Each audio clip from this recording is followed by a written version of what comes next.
Bom dia, boa tarde, boa noite, boa madrugada. Para quem não me conhece, meu nome é Francisco Menezes, sou mestre e doutorando em Direito Penal pela PUC Minas, especialista em ciências criminais e advogado inscrito na OAB em Minas Gerais. Atualmente professor de Direito Penal e Criminologia aqui do Supremo.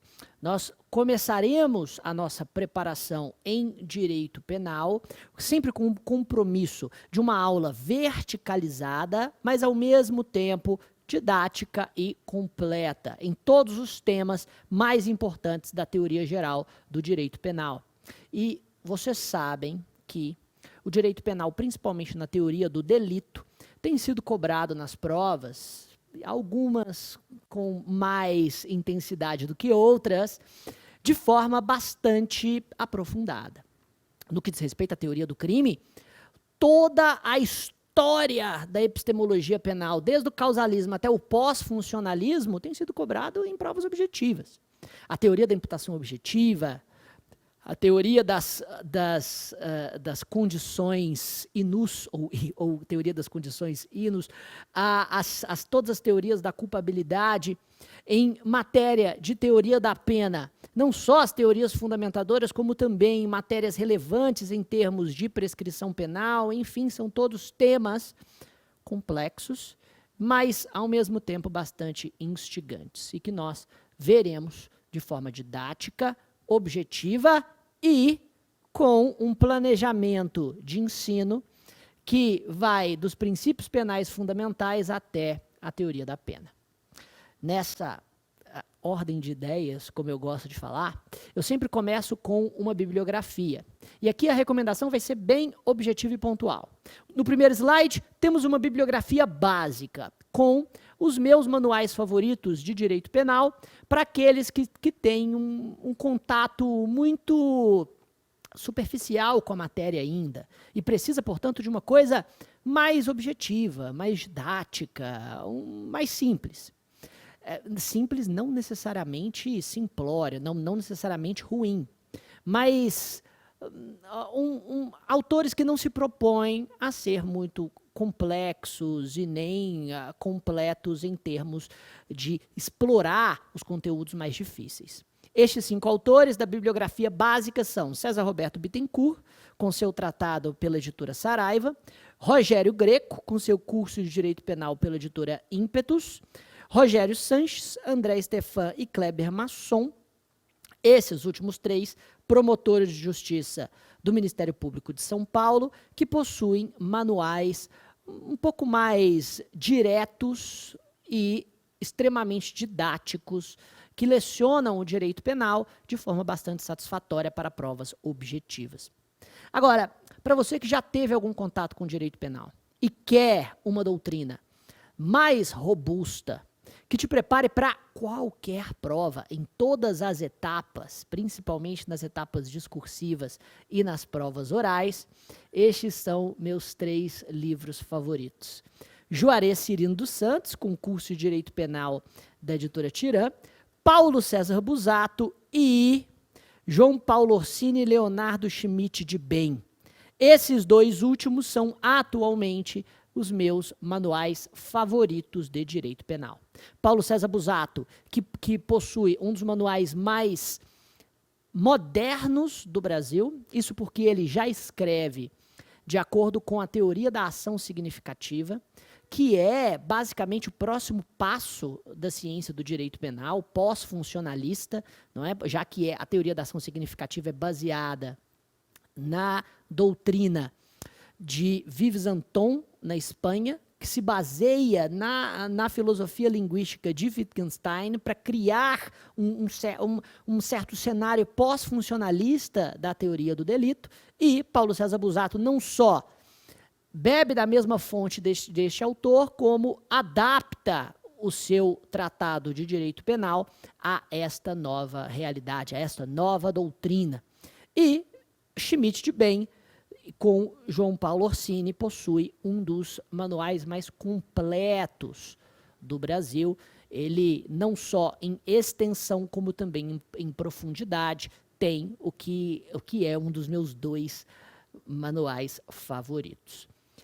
Vejam, embora eu realmente acredite que a parte especial possa ser bem estudada até por um código comentado, realmente acredito, ou até por uma sinopse, ou mesmo para as leis penais especiais, a parte geral de direito penal não pode. E essa é a verdade. A parte geral do direito penal precisa ser estudada por uma doutrina. E eu sei que muitos de vocês, ainda mais na época de hoje, ainda mais no cenário pós-pandemia, possuem não só um tempo escasso, como uma capacidade de atenção um tanto quanto reduzida, trazida em um contexto mais objetivo. Eu digo porque eu também sofro com essas atuais realidades. Ainda assim, você estará investindo no seu futuro e na sua futura carreira de forma inestimável a partir de uma boa doutrina de parte geral de direito penal. Não há nenhuma apostila ou sinopse que pode substituir uma boa doutrina em parte geral. Existe em parte especial, existe na legislação penal especial. Em parte geral, não. O professor que fala isso com você está mentindo, desculpa. Pois bem, sabendo disso, então, nós vamos para os conceitos básicos de ciências criminais. E aqui nós já vamos introduzir a nossa primeira grande matéria, que são os princípios penais e a teoria da norma. E, aliás, o direito penal normalmente se divide, na sua teoria geral, na sua parte geral, em 3 grandes submatérias, em 3 grandes fatias. E essas partes são a teoria da norma, que basicamente consiste no estudo de regras e princípios para a aplicação da lei penal, no tempo, no espaço e com relação às pessoas. Teoria da norma, que se concentra do artigo 1º ao artigo 12 do Código Penal, e é justamente aquela parte da teoria geral na qual nós estudamos os princípios penais fundamentais, a lei penal no tempo, a retroatividade e anterioridade da lei penal, e também a lei penal no espaço, com a territorialidade e a extraterritorialidade da lei penal. Pode parecer um tema um tanto quanto introdutório, mas é extremamente relevante para a compreensão conceitual dos pressupostos básicos do nosso sistema jurídico-penal, da nossa ciência jurídico-penal. E sim, eu vou usar essa palavra muito frequentemente e vou justificar o porquê nesta aula. Mas, se você é uma das pessoas que fica dodói da gente chamar o direito de ciência, então, da técnica jurídico-penal, da dogmática jurídica, se você assim preferir. Já a teoria do crime traz com toda a certeza o núcleo central da nossa matéria, já que na teoria do crime nós estudamos o fato típico, a ilicitude e a culpabilidade. Além do iter criminis e do concurso de pessoas, que são também matérias que estudamos a reboque destes elementos ou substratos que perfazem o conceito analítico de crime. No Código Penal, temos do artigo 13 ao artigo 31. Nós investiremos a maior parte do nosso tempo na teoria do crime, porque é aqui que nós estudaremos toda a evolução histórica da ciência do direito penal, que é muito mais desenvolvida e verticalizada na teoria do crime em comparação a todas as outras partes do estudo deste ramo do direito. Aliás, eu posso dizer que a teoria do crime é muito possivelmente o ramo mais desenvolvido e verticalizado de toda a ciência jurídica, de todo o direito. E, finalmente, temos a teoria da pena. E na teoria da pena, estudamos justamente a sanção penal. Seus métodos de aplicação, é claro, sua fundamentação, que estudaremos até antes da aplicação, sua substituição, suas regras de suspensão condicional ou sursi, e, é claro, sua extinção.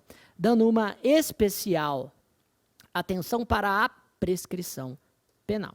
Os artigos 32 a 120 são aqueles que regulamentam no Código a teoria da pena, embora nós observaremos a teoria da pena de forma não tão verticalizada, pelo simples fato de que a ciência do direito penal não analisa de forma tão, não desenvolve de forma tão vertical uma dogmática da teoria da pena, o que é, inclusive, lamentável, o que eu estou tentando fazer no meu doutorado, mas esse é papo para outra hora. Vamos começar, então, já que este é o nosso objeto de estudo. Nós estudaremos a teoria geral do direito penal, que se divide nessas três teorias: teoria da norma, também chamada de teoria da lei penal, teoria do crime, ou teoria do delito, e teoria da pena. E esses são os artigos correspondentes à parte geral do direito penal que nós estudaremos.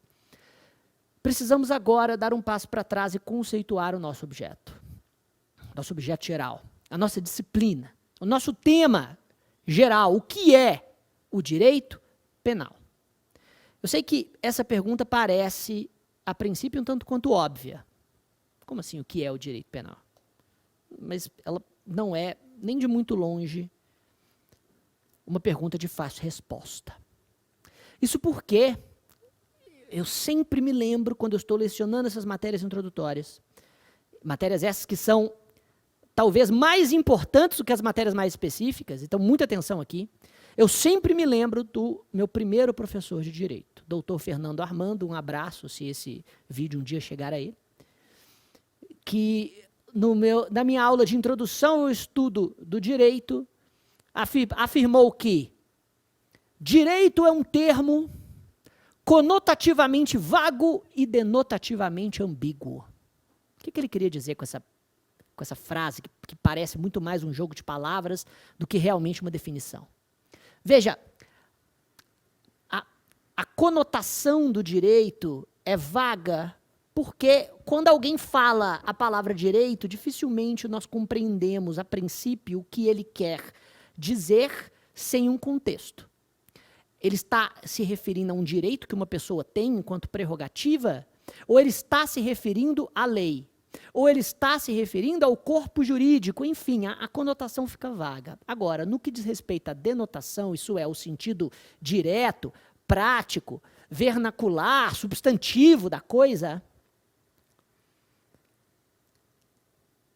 direito é uma palavra ambígua porque, a um só tempo, se refere à ciência social aplicada e ao objeto da ciência.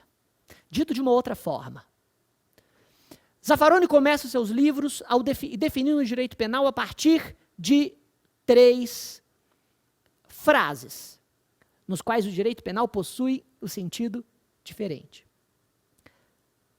Frase número 1. O direito penal brasileiro não pune mais o adultério. Nesta frase, o direito penal, a expressão está se referindo ao conjunto de normas que tipificam crimes sob ameaça de pena. Ou seja, o direito penal nesta frase está se referindo à lei, ao direito posto, ao direito positivo. Ou seja, às normas incriminadoras que estão escritas no nosso Código Penal. Segunda frase. O direito penal não alcança a criminalidade dos poderosos. Basta observar as estatísticas das condenações e ver que 93% da nossa população carcerária está presa por 8 tipos penais, quando nós temos mais de 1.700 crimes na lei. Veja, nesta frase, o direito penal não chega na criminalidade dos poderosos, claramente a expressão direito penal não tem o mesmo sentido o denotativo do que na primeira frase. Porque o direito penal não chega na criminalidade dos poderosos. Veja, se na primeira frase o direito penal não pune o adultério, eu estava me referindo à lei, agora eu claramente não estou me referindo à lei, ao direito posto, ao direito objetivo, porque o direito penal posto, objetivo e escrito chega na criminalidade dos poderosos.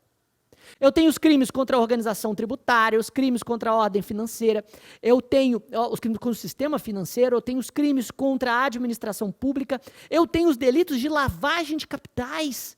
São todos crimes normalmente praticados por pessoas com status social elevado.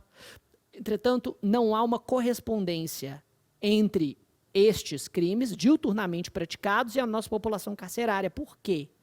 Porque esses crimes não têm pena alta. Como não? Peculato, corrupção passiva tem pena máxima de 12 anos. Tem sim, vejam. O direito penal não alcança a criminalidade dos poderosos porque a expressão direito penal nesse contexto não está se referindo à lei, está se referindo ao poder-dever de punir, que é consubstanciado pelas agências encarregadas da persecução penal. Ou seja, a polícia ostensiva e judiciária, o Ministério Público e o Poder Judiciário. Dito de uma outra forma, o direito penal não alcança a criminalidade dos poderosos porque sua aplicação é estruturalmente seletiva. O direito penal costuma ter uma seletividade estrutural que denuncia o seu caráter elitista e que é constatada a partir objetivamente, né, a partir dos números, não é uma questão de opinião. Há, sim, uma seletividade estrutural imensa na aplicabilidade do direito penal contemporâneo, já que o poder-dever de punir, que está consubstanciado por estas agências de persecução, normalmente não está pré-ordenado para alcançar uma fatia da população. Eu costumo dizer, se um pai de família de classe média, não é? Normalmente a gente imagina o pai de família de classe média como, né, o poço mais, não, como uma espécie de representante mais digno de uma postura. Estou evitando utilizar a expressão cidadão de bem, porque ela já foi contaminada por uma série de debates políticos. Mas vamos imaginar justamente esse pai de família de classe média que, depois de muito economizar, compra um imóvel para sua família morar. Conheço várias pessoas que fizeram isso, que adquiriram um imóvel depois de muito economizar. Não conheço nenhuma que, no momento dessa aquisição, tenha declarado na escritura de compra e venda o mesmo valor que está no contrato de compra e venda com a imobiliária. E tudo isso é feito em conluio com a imobiliária. Não só para se sonegar imposto, como também o conluio envolve uma contabilidade criativa, que que normalmente vai escrita na própria declaração de imposto de renda. O que eu estou dizendo é, ao não se colocar o mesmo valor no contrato e na escritura, se pratica a falsidade ideológica em documento público. Ao não se pagar ITBI por conta desta falsidade ideológica, se pratica a sonegação fiscal, crime do artigo 8.137. Falsidade ideológica, crime do artigo 299. Há um e-mail para o outro, professor. O princípio da consunção.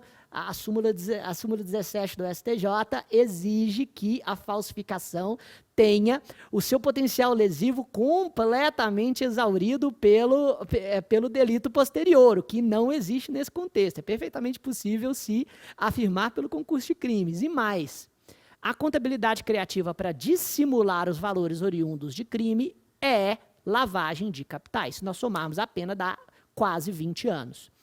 A depender do conluio, tem até uma associação criminosa que pode jogar a pena máxima para mais de 20 anos. Algum indivíduo de classe média já foi criminalizado por isso? Eu ouso dizer que o número da história do Brasil é zero. E por que o número da história do Brasil é zero? Porque o poder-dever de punir não consegue chegar nessas espécies de delito. Por isso que a cifra oculta do número de crimes, o que a gente estuda lá na criminologia, é sempre infinitamente maior do que o número de crimes efetivamente praticados. Né? Na famosa afirmação de Luc Husman, o criminólogo crítico holandês, em países mesmo nos países centrais, a cifra oculta chega a ser de 800 para 1. Né? A cada 800 crimes praticados, 1 é noticiado pelos órgãos encarregados da persecução penal. E mesmo assim, só naquelas modalidades para as quais normalmente se utiliza a punição. Veja, direito penal na segunda frase é o direito penal subjetivo. Isso é, o poder-dever de punir. Vamos, então, organizar estas informações. Quando eu disse que o direito penal não pune mais o adultério, eu estava me referindo ao direito penal objetivo. Ou seja, o conjunto de normas positivadas, ou seja, escritas, postas pelo poder público, e que regem os crimes e as penas. O Código Penal, as várias leis penais especiais que temos no Brasil compõem o complexo de normas que chamamos de direito penal objetivo. Entretanto, na segunda frase, o direito penal não chega na criminalidade dos poderosos, estava me referindo ao direito penal subjetivo, que é justamente o poder-dever de punir. Poder-dever que é consubstanciado, que é corporificado pelas agências encarregadas da persecução penal, desde o seu início, da sua fase pré-processual até a sua execução. E podemos dizer que são os órgãos de polícia ostensiva judiciária e o Ministério Público e o próprio Poder Judiciário. Todos eles compõem esse direito penal subjetivo. Agora, a terceira frase, a frase número 3, é aquela que realmente nos interessa. Porque é óbvio que nós vamos estudar a lei. E é claro que nós vamos estudar, ainda que de maneira incidental, o poder-dever de punir e a sua atuação no Brasil. Agora, a terceira frase é: para o direito penal, crime é fato típico, ilícito e culpável. Esta frase, para o direito penal, crime é fato típico, ilícito e culpável, não se refere à lei. Se eu entregar um código penal para aquele que nunca estudou direito na vida, e depois de dar um tempo para que ele se familiarize com todos os artigos do código, eu perguntar qual é o conceito de crime, jamais, em 1000 tentativas, ele dirá que crime é fato típico, ilícito e culpável, porque essa é uma construção da ciência do direito penal. Também não diz respeito ao direito penal subjetivo, porque, veja, crime é fato típico, ilícito e culpável é muito mais uma construção teórica, científica, dogmática, do que propriamente uma reflexão acerca das agências que personificam um poder-dever relacionado à aplicação da sanção. Quando eu digo crime é fato típico, ilícito e culpável, segundo o direito penal, a expressão direito penal está se referindo à dogmática jurídica. A dogmática jurídico-penal é o saber jurídico do direito penal. Ou seja, é a ciência jurídica do direito penal. A expressão dogmática diz respeito à ciência que estrutura e sistematiza todos esses institutos do direito positivo, transformando-os em um todo completo, transformando-os em um todo compreensivo, para que possamos não só saber, conhecer o nosso objeto, como também, principalmente, para que consigamos dar previsibilidade às decisões judiciais. A dogmática jurídico-penal, portanto, cria uma espécie de método sistêmico, a partir do qual podemos conhecer determinado instituto jurídico aplicado na realidade. Quando afirmamos que crime é fato típico, ilícito e culpável, e que o fato típico é a conduta que gera um resultado com nexo de causalidade e tipicidade, e a ilicitude está presente quando o fato típico não é acobertado por uma causa de justificação, e o agente é culpável quando é imputável, tinha potencial consciência da ilicitude e poderia, nas circunstâncias, se comportar de forma diversa. Quando constatamos todos esses elementos na prática, conseguimos afirmar que houve a prática de um crime. E que a prática deste crime leva à consequência jurídica da conduta que é da conduta criminosa, que é a punibilidade. Assim sendo, se estabelece um método epistemológico, não é? A epistemologia, justamente essa organização do conhecimento, essa ciência do conhecimento, o método epistemológico é o método a partir do qual eu posso conhecer algo. Como eu sei disto? A epistemologia visa responder essa resposta. Como eu sei de algo? E este método, criado a partir do direito positivo, é a ciência jurídica. Remetendo à pergunta do meu professor, aliás, a resposta do meu professor, né, que direito é um termo conotativamente vago e denotativamente ambíguo, o final dessa resposta dele dizia a respeito justamente ao fato de que direito é a ciência e, ao mesmo tempo, o objeto da ciência. Direito é o termo que nós utilizamos para nos referir ao conjunto das leis e, ao mesmo tempo, a ciência social aplicada que estuda esse conjunto de leis. Infelizmente, os concursos jurídicos tendem a confundir as duas coisas, né? A cobrar mais a lei do que a ciência que a estuda, quando, na minha opinião, deveria cobrar apenas e tão somente a ciência que a estuda.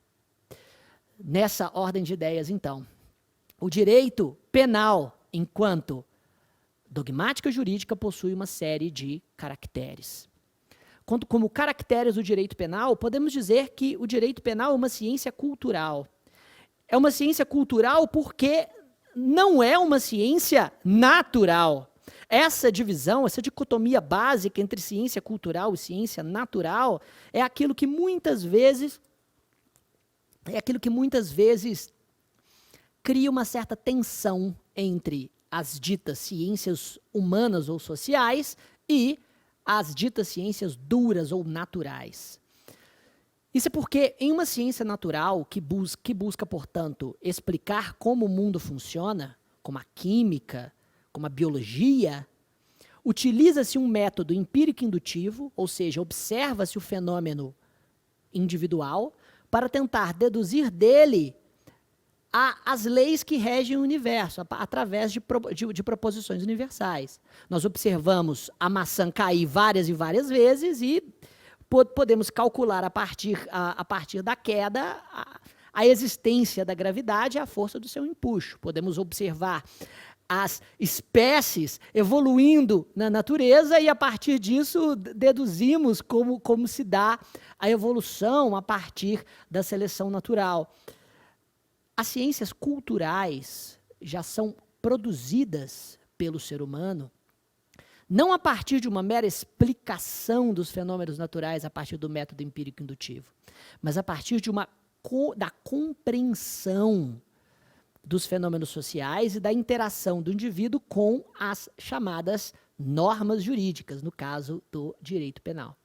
Enquanto que um cientista natural explica o seu objeto como se fosse um terceiro observador que não faz parte dele, nas ciências culturais, o sujeito cognoscente compreende o objeto cognoscível, fazendo parte dele e retroalimentando sua análise dentro de um caldo cultural do qual ele não consegue se dissociar. Isso faz com que a ciência cultural tenha um aspecto muito menos neutro do que uma ciência natural. Mas isso não significa que ela não pode ter uma epistemologia rígida e que traz caminhos que são intelectualmente válidos para se chegar a respostas consideradas certas dentro desses mesmos sistemas. Por isso que o direito é uma ciência, só não é uma ciência natural.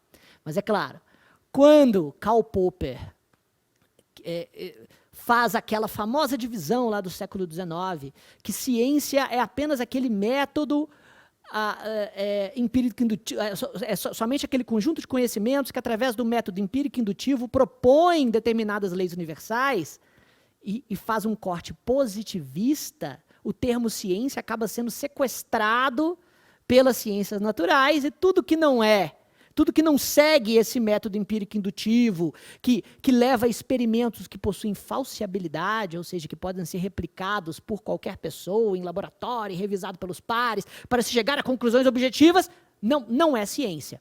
Mas veja, afirmar que ciência é apenas aquele produto do método empírico indutivo que leva a afirmações universais a partir de uma observação, de uma experimentação falseável que pode ser replicada pelos pares, afirmar isso é tomar partido de uma discussão filosófica. Uma discussão filosófica na qual atualmente vence essa divisão feita por Popper, mas que não deixa de ser positivista, não é? Ou seja, cutucando aqui, de certa maneira, parte dos pensadores que integram essas ciências duras, é óbvio que o direito é ciência. Só não é uma ciência que segue o mesmo método que as ciências naturais. Para terminarmos esses caracteres e podermos liberar esse bloco, o direito é uma ciência normativa porque estuda a norma, o dever ser, e não o ser. Estuda, portanto, as normas enquanto imperativo de conduta, e não as características dos próprios objetos em sua realidade fenomenológica. O direito, portanto, estuda as normas que regem o comportamento humano, os seus institutos, os seus caracteres e todas as suas formas e métodos de aplicação. É uma ciência valorativa, uma vez que o Código Penal é todo organizado em prol da proteção de determinados bens jurídicos e, claramente, alguns destes valores ou interesses, alguns desses bens jurídicos são mais valiosos do que outros. E alguns nem são reputados como valiosos pelo direito penal, já que essa escala de valores se reflete nas penas e na própria existência das normas incriminadoras que protegem uns ou outros interesses, deixando outros sem proteção. É uma ciência sancionadora, porque visa estudar as formas pelas quais o Estado pode aplicar a sua mais violenta sanção, que é a privação da liberdade e também a restrição de direitos e a multa. O direito penal é uma ciência sancionadora porque estuda a violência institucionalizada do Estado, voltada aos seus próprios cidadãos para a proteção dos mais valiosos interesses. É também constitutiva e autônoma, uma vez que se estabelece com seus próprios princípios e regras, não sendo subserviente a nenhum outro ramo do direito. Também possui um método próprio, que é o método lógico-dedutivo. Eu não falei que as ciências naturais, a biologia e a química, utilizam um método empírico indutivo, a partir do qual se observa determinado fenômeno para deduzir dele leis universais. Pois bem, o direito, enquanto ciência normativa e cultural, não utiliza o método empírico indutivo, mas sim o método lógico-dedutivo. Parte-se de uma premissa geral, que é um modelo normativo. Crime enquanto fato típico, ilícito e culpável e todas as normas incriminadoras que estão presentes no ordenamento jurídico. E então se observa a conduta humana para saber se ela está subsumida, encaixada nesse modelo normativo, para então poder se deduzir qual é a sanção aplicável. Nós temos a premissa maior e a premissa menor, que leva à conclusão, que é a possibilidade ou não de sanção jurídica. E a finalidade do direito é, segundo a corrente que é mais bem aceita, a proteção dos mais importantes bens jurídicos para a vida em sociedade. Portanto, estas são as acepções do direito penal na modernidade.